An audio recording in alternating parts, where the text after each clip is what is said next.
Assalamualaikum warahmatullahi wabarakatuh. Waalaikumsalam warahmatullahi wabarakatuh.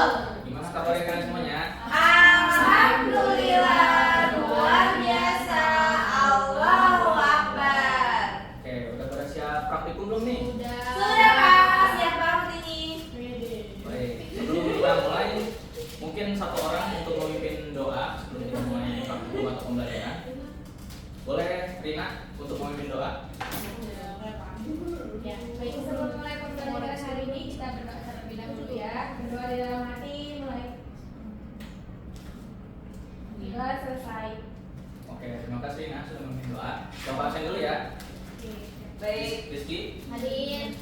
Olive, Hadir. Rina, Hadir. Desi, Hadir. Zia, Hadir. Putri. Hadir. Oke, alhamdulillah hadir semua pada hari ini.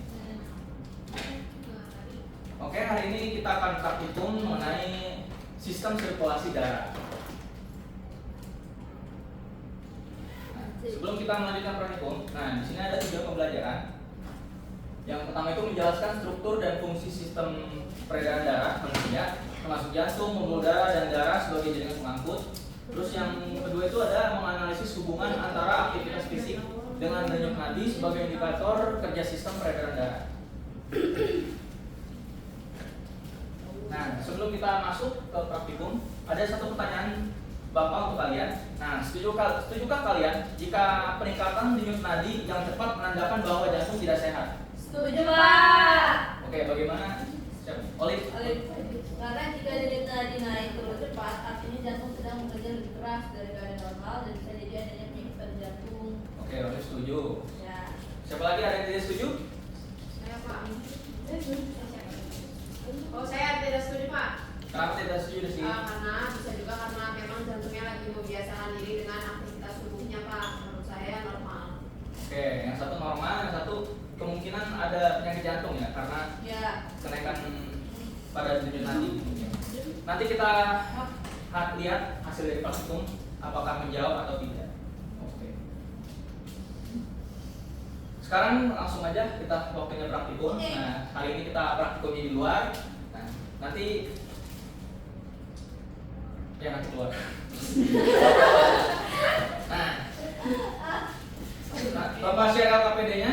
Silakan kalian buka KPD-nya. Udah.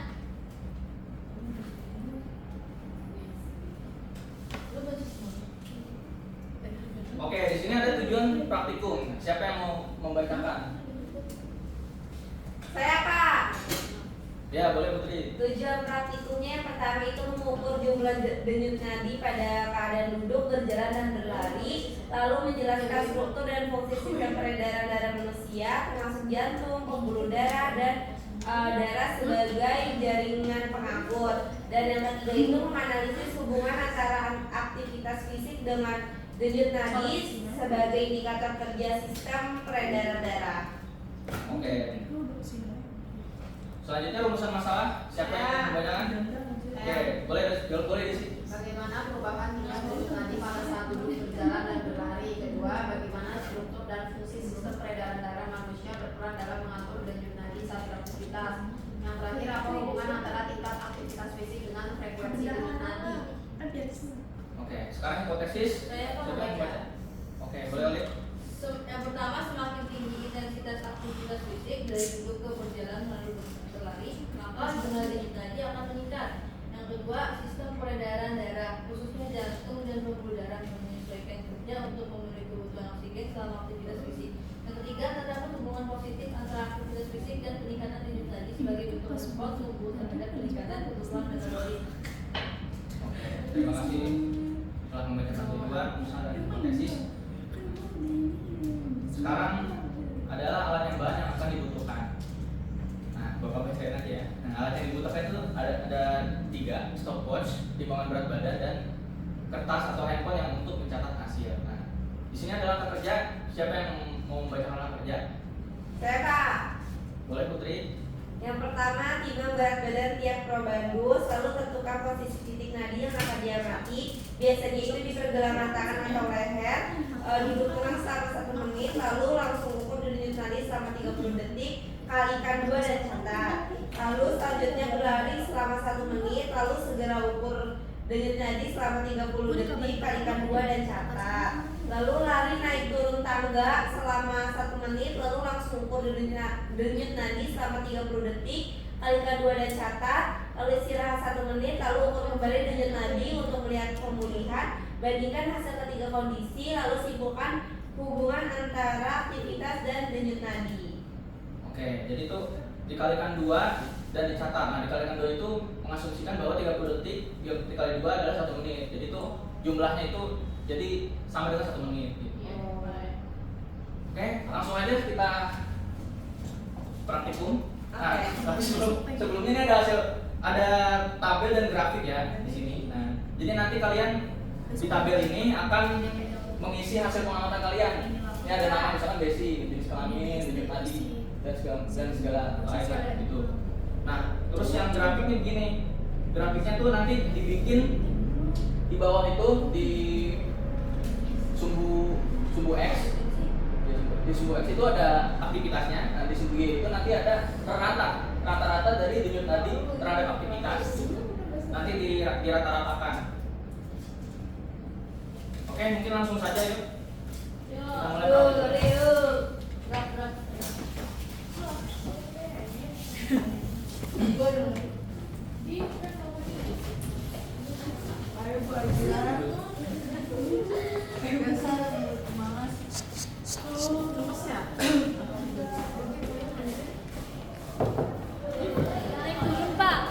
Saat pertama apa? Ayo.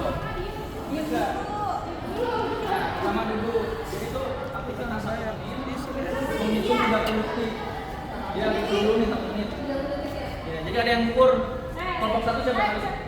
Oh, kelompok 1 itu Desi, Putri, Amalia. Kelompok 2 itu Rina, Nisi yang Oli. Ya, oke. Jadi probabilitas 2 orang dan yang menghitung hasilnya itu 1 orang. Oke, 1 menit.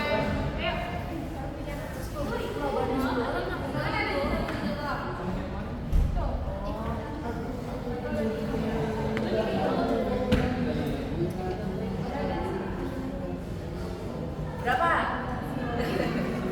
Iya. Dah, lari. Oke, udah 1 menit, hitung jumlah nadinya. 30 detik. Udah 1 menit ya. 30 detik sekarang. Berapa?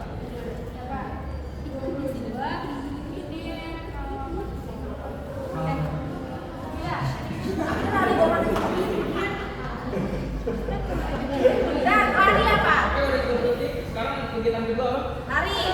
Berlari, oke. Udah lari ke arah sana. Lari 1 menit.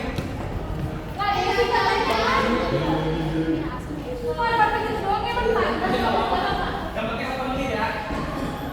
Ada 1 menit. Aku berdua apa belum 1 menit. Cek.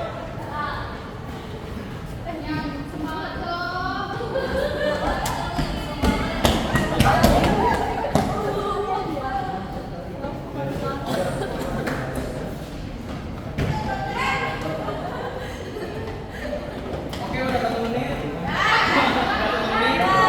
Gimana? Nah, sekarang siapin stopwatch, hitung 30 detik. Jumlah nadinya berapa? Sudah. Sudah, Pak. Kalau satu udah. Kalau mau itu. Oh, udah. Sekarang ini turun tangga.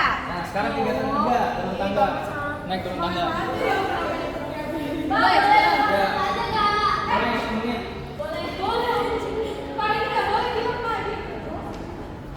Udah, Pak, ada 1 menit, Pak. Belum 1 menit.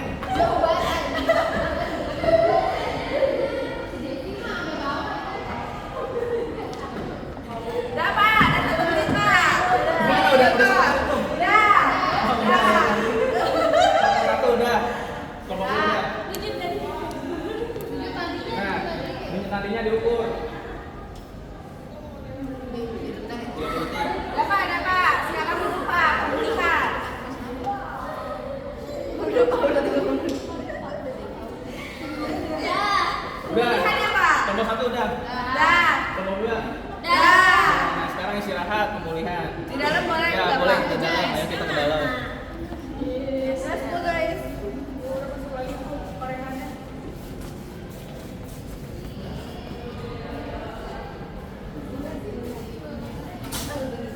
Oke, istirahat 1 menit. Nah, sekarang itu berapa jumlah tadi? Berapa jumlah denyut nadi yang kalian dapatkan setelah istirahat? Udah 30 detik. Sudah, Pak. Oke, dicatat ya, jangan lupa. Ya, sudah, Pak. Oke, udah semua ya. Sudah, Pak. Oke, Bapak kasih waktu 2 menit untuk mencatat dan menyelesaikan grafik sesuai hasil pengamatan ya. Iya, Pak.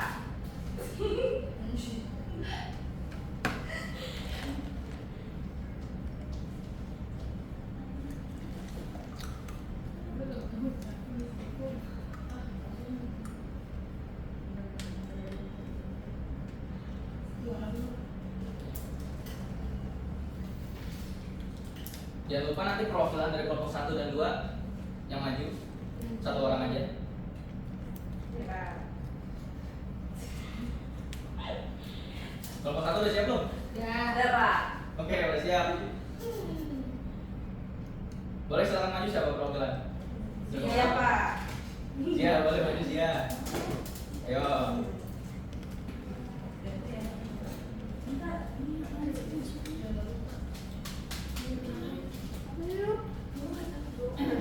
Di sini saya perwakilan dari kelompok 1 akan mempresentasikan hasil praktikum dari kelompok 1.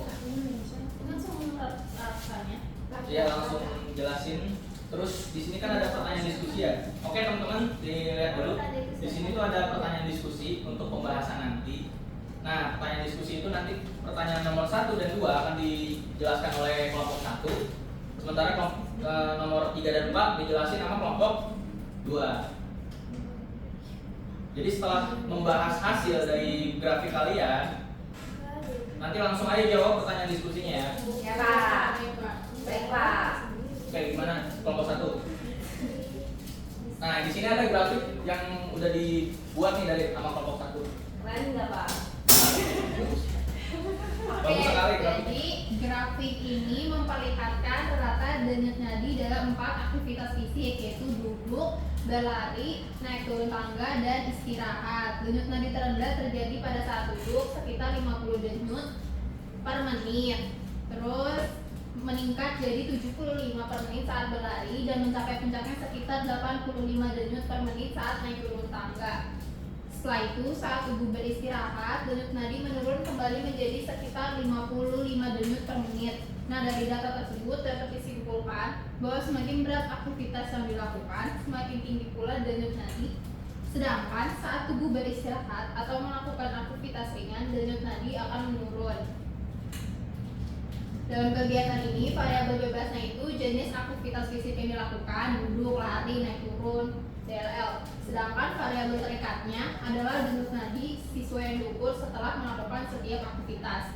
Nah, jadi variabel kontrol itu meliputi durasi aktivitas, waktu istirahat, alat pengukur, sama kondisi lingkungan. Nah, ketiga variabel ini saling berkaitan untuk mengetahui pengaruh aktivitas fisik terhadap denyut nadi secara adil.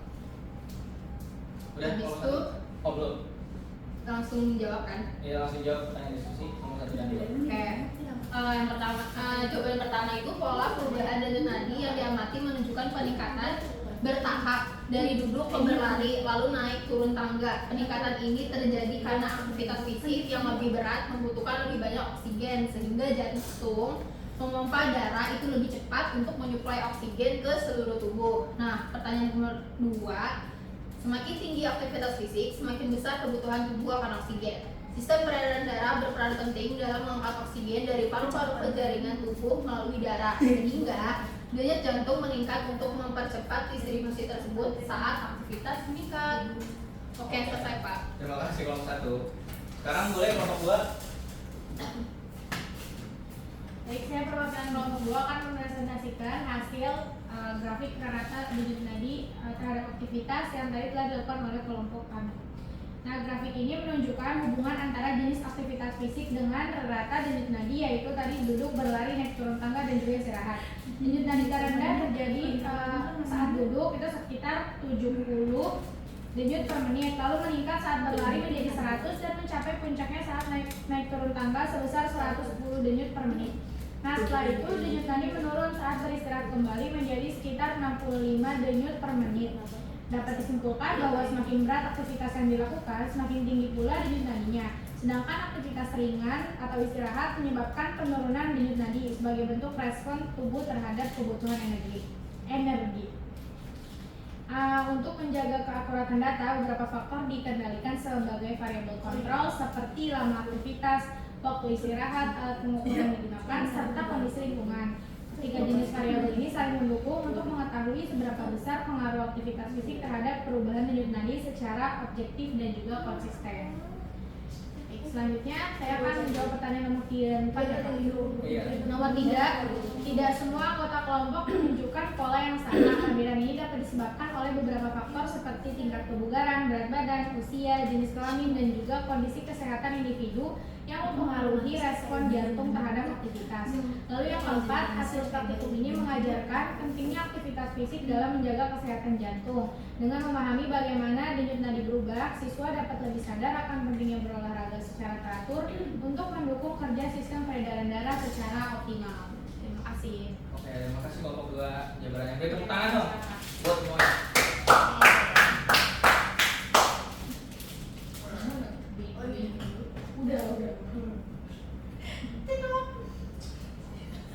Oke, jadi gimana selanjutnya?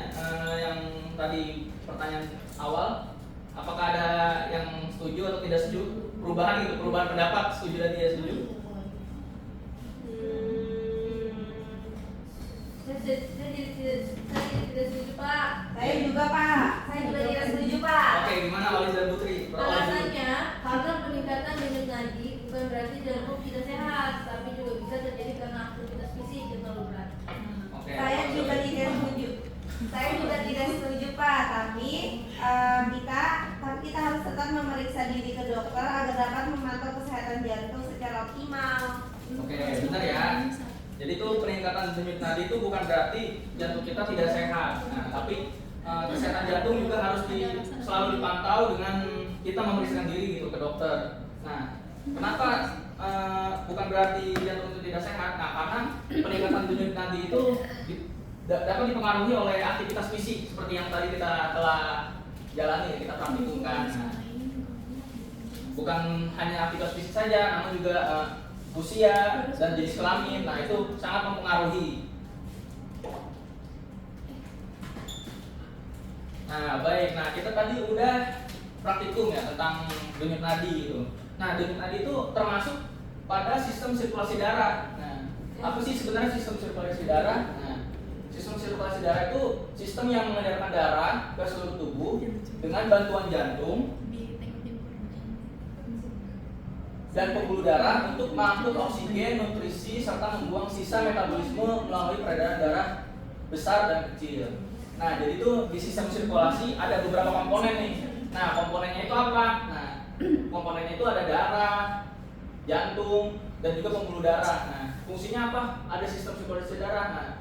Nah, ya itu untuk mengangkut oksigen, nutrisi, dan membuang metabolisme gitu melalui peredaran darah besar dan kecil. Komponen pertama itu ada jantung. Nah, jantung ini berfungsi sebagai pompa untuk mengalirkan darah ke seluruh tubuh. Jantung memiliki 4 ruang, yaitu 2 serambi di ruang atas dan 2 bilik di ruang bawah. Nah, jadi ada serambi kanan, serambi kiri, dan juga ada bilik kanan dan bilik kiri.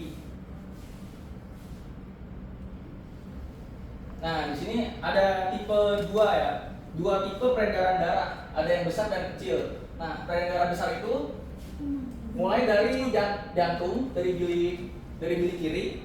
Nah, bilik kiri ini memompa darah ke seluruh tubuh nih, seluruh tubuh, ke bagian atas dan bagian bawah tubuh. Nah, seluruh tubuh dan balik lagi diterima oleh serambi kanan. Nah, sementara yang peredaran darah kecil itu dari bilik kanan dipompa ke paru-paru. Nah, bedanya tuh ke paru-paru dia, ke paru-paru lalu diterima oleh serambi kiri untuk selanjutnya dipompa lagi nih dari bilik kanan. Nah, terus menerus seperti itu. Nah, di sini tuh ada singkatan atau jembatan keledai ya. Nah, bisa disingkat bisa. Nah, bisa itu bilik kiri ke serambi kanan. Nah, bilik kiri ke serambi kanan ini berlaku untuk predator besar. Jadi kalian gampang gitu ngapalnya. Nah, kalau basi itu dari bilik kanan ke serambi kiri gitu. Nah, bilik kanan itu, nah bilik kanan kan mau pompa nih. Nah, jadi diterima oleh serambi kiri basi gitu. Peredaran darah kecil, atau peredaran darah paru-paru. Nah, di dalam peredaran darah ini ada warna biru, ada warna merah ya. Nah, di peredaran darah besar atau kecil juga ada nih yang namanya darah yang mengandung karbon dioksida dan mengandung oksigen. Kalau yang mengandung karbon dioksida itu yang berwarna biru nih. Kenapa berwarna biru? Karena karbon dioksida itu kan sisa-sisa metabolisme ya dari sel-sel atau dari seluruh tubuh gitu berkumpul untuk disebarkan nih, untuk dikeluarkan ke tubuh ke paru-paru. Nah, paru-paru menghirup oksigen. Nah, oksigen itu ditampung ke jantung. Nah, sementara peredaran darah besar akan mengalirkan darah yang kayak oksigen ke seluruh tubuh gitu, ke kapiler darah gitu. Dan balik lagi ke serambi kanan. Nah, begitu dengan seterusnya.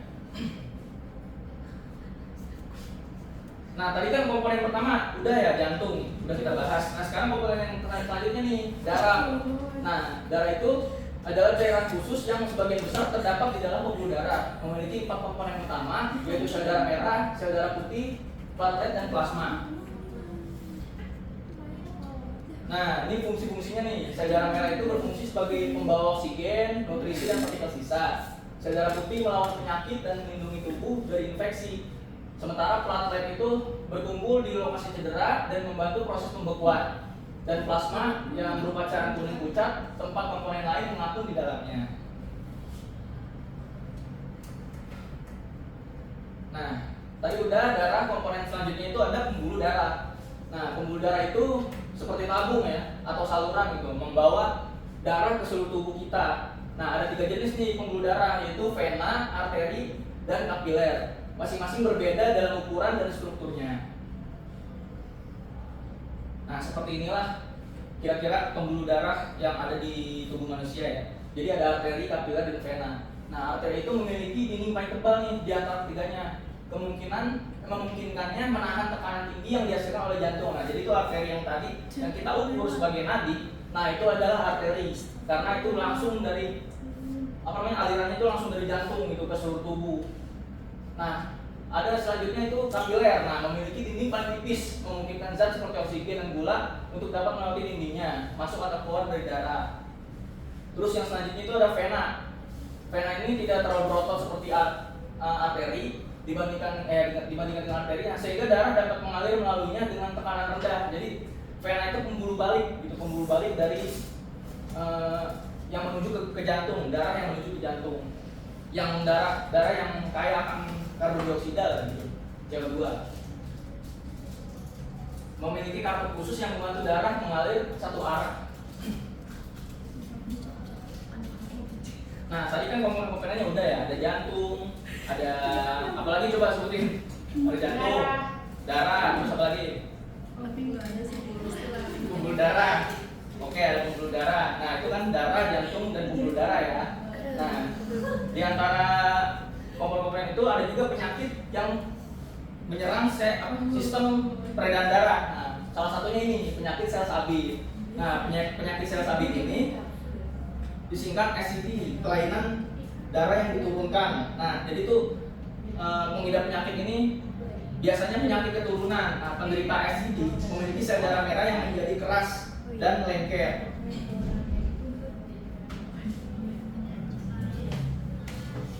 Nah, akibatnya itu penderita dapat mengalami anemia, nyeri hebat, serta risiko kerusakan organ dan infeksi. Nah, penyakit ini diwarisin nih secara resesif. Artinya seseorang yang cacat terhadap gennya cacat dapat menurunkan penyakit ini gitu.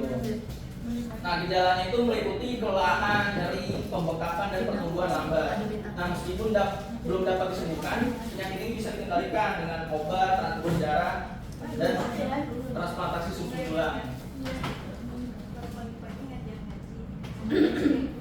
Oke, tadi sudah pemaparan tentang materi sistem sirkulasi darah. Sekarang kita mengetes kemampuan kita dengan post test quiz. Mulai ya? Bentar. Udah jadi semua belum? Belum.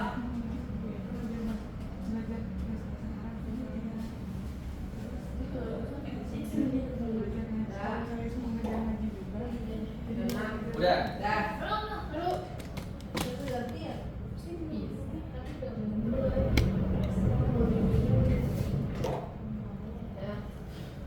Oke, Bapak mulai ya. Ya. 1, 2, 3.